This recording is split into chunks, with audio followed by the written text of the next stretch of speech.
Thanks, Madam Speaker, and as my honourable colleague knows, I've been a bit torn on this bill due to my own past history and involvement in Afghanistan, and really due to my hatred of the Taliban.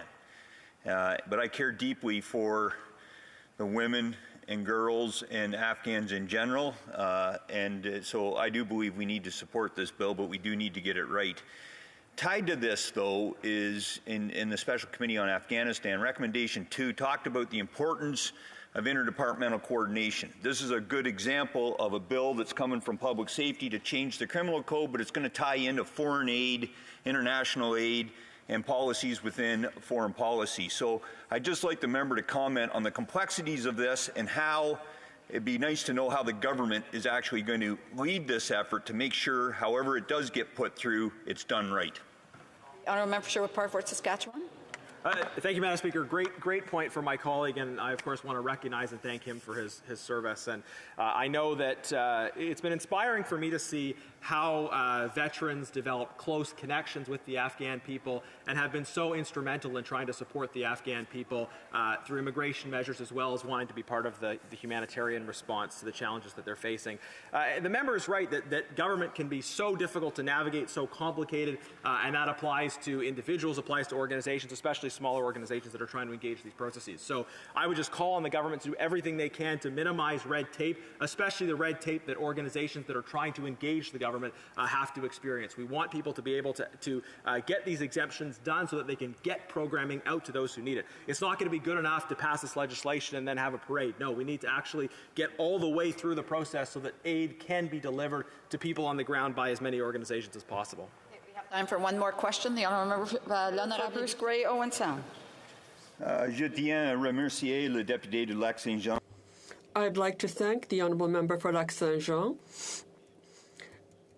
The member talked about the government's tardiness in presenting this bill. I'd like to give him a little more time to share his feelings and his frustrations and what has happened, the consequences of the fact that this government hasn't acted quickly enough to help the Afghan people. And perhaps about how many Afghans have been assassinated during this time. That was excellent. In French, congratulations. The Honourable Member for Lac-Saint-Jean. Thank you very much for the question. And congratulations on your French. I'd like to thank the Honourable Member for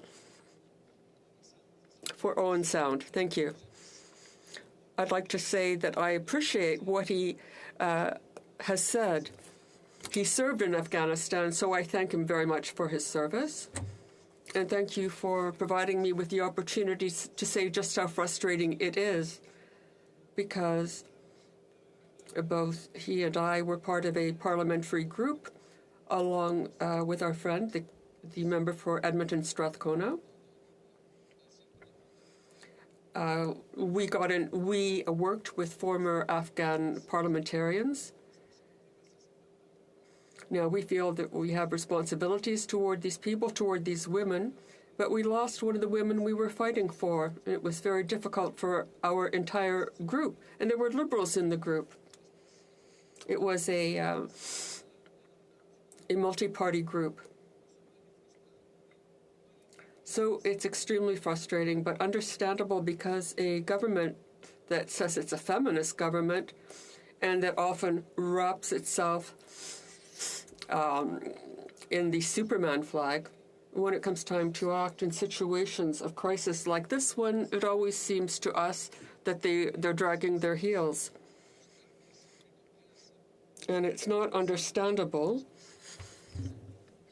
because we have friends in all parties in the House of Commons who are working behind the scenes, working on behalf of people elsewhere on the planet, be they from opposition parties or from the government. We all understand, we all believe that the government has to act, because this has to do with other people's lives.